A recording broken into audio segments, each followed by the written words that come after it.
Hey, everybody, welcome into the Marvelous Marvel Discussion Arena and our Loki Season 2, Episode 2 recap and review here on the Arena Productions. I'm your host, Expat, and Breaking Brad is the name of the episode, and we're going to be giving this recap and review. But before we get into it, just want to let all of you know that there are going to be spoilers throughout this recap and review of Loki Season 2, Episode 2.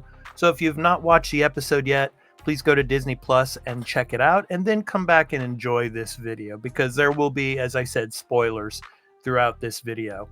So with that said, that is your spoiler warning. So let's go ahead and jump into it. So we get Loki, we get Mobius,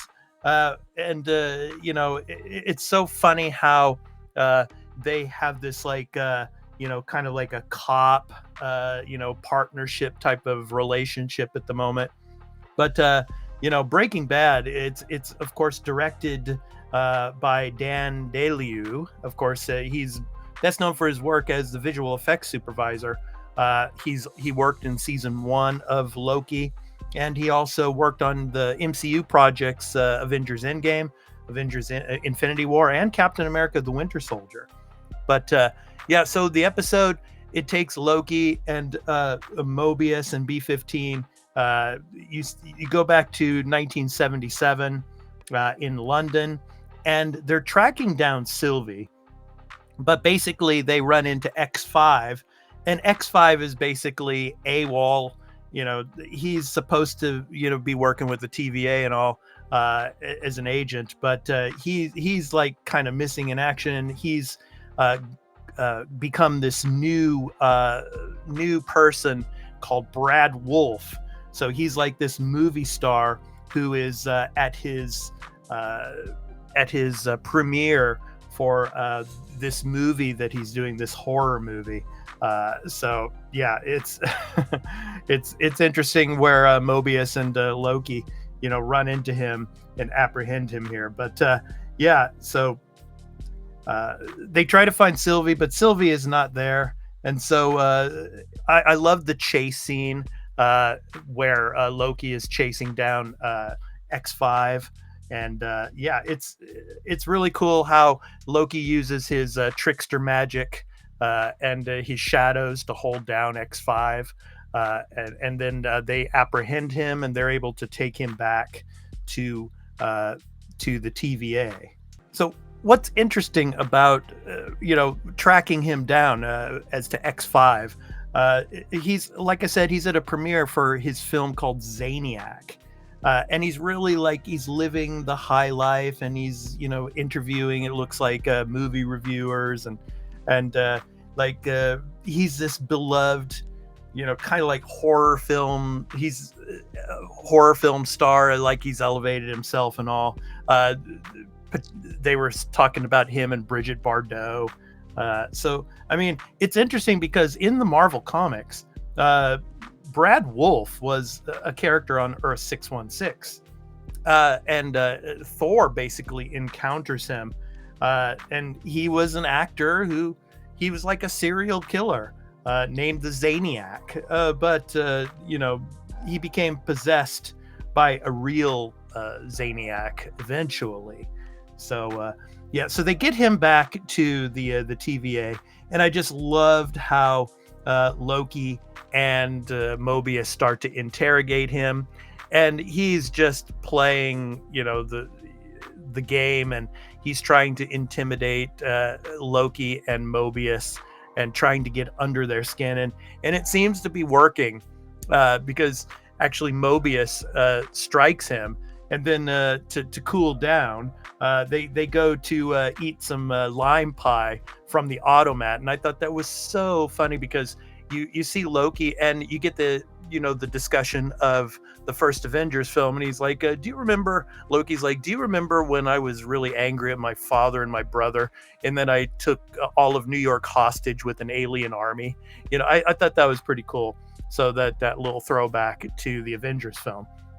But so they go back, and it's of course OB in this episode. He's struggling with the temporal loom. He basically realizes that the device he made to fix the loom and let it adjust to all, these new branches. It just can't be used. And they bring up, of course, uh, you know, yeah, they bring up Kang, in the sense, because he created it in a sense, and so yeah, he's now, that variant of him is dead. So the Kang variant, obviously, he who remains, was taken out by Sylvie at the end of season one. So there's basically nothing that can be done to prevent this temporal meltdown, and only basically Miss Minutes, she's could override the lock, but the realization comes up that she's working with Ravonna Renslayer, and Loki knows Ravonna worked with Kang in the past. So it's gonna be, it's we don't really know if Miss Minutes, uh, if they even found her, would they be able to help at all? It'll be interesting to see. But then they get back to X5 cell, and I just love Loki comes in with the contraption and then closes the door on Mobius. And then Mobius, because in the first interrogation, of course, X5 was trying to get under Loki's skin about, he should be the villain, and he's the one responsible. Him and Sylvie are the ones responsible for everything that's happening. And so Loki goes in and he starts to play the villain again, and I just love it.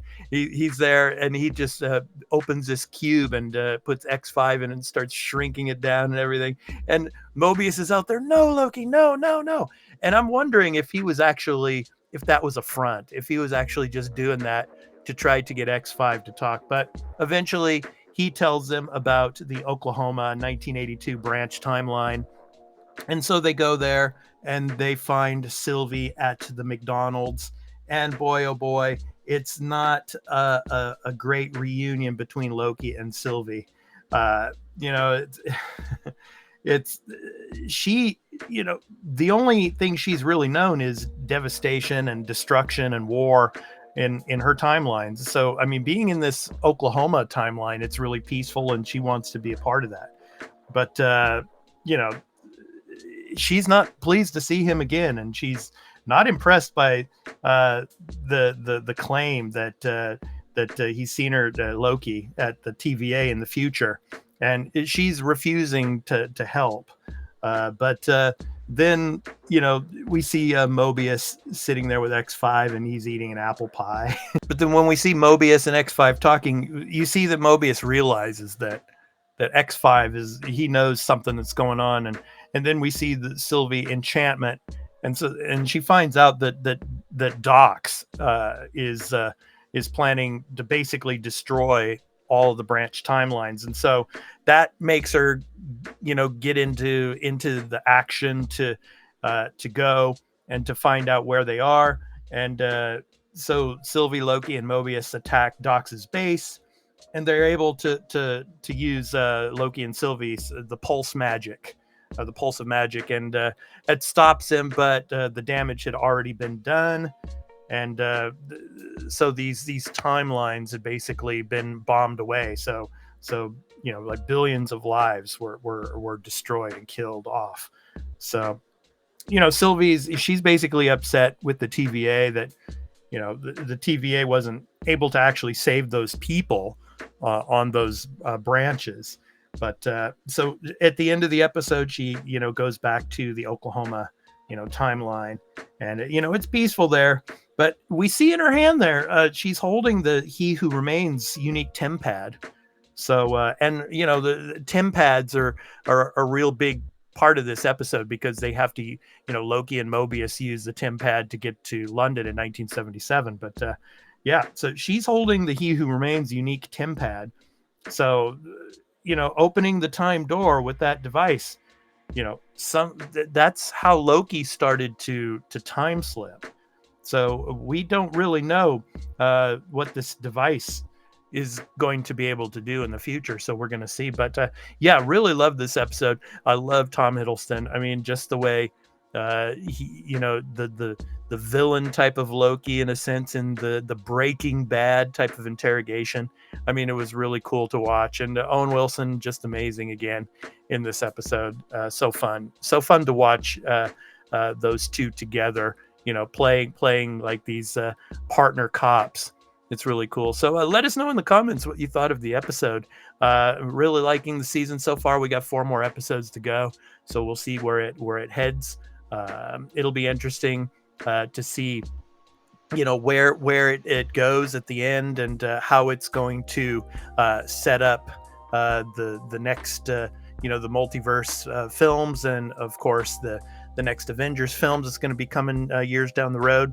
So anyway, if you like this episode, please be sure to hit that like, subscribe, and notification bell for when we drop another episode of our Loki recap and review episodes, as well as all of our other content here on the Arena Productions. So I've been your host, Expat, and until next week's recap and review of Loki Season 2, have a great week, everyone. And enjoy watching all the Marvel stuff on Disney+.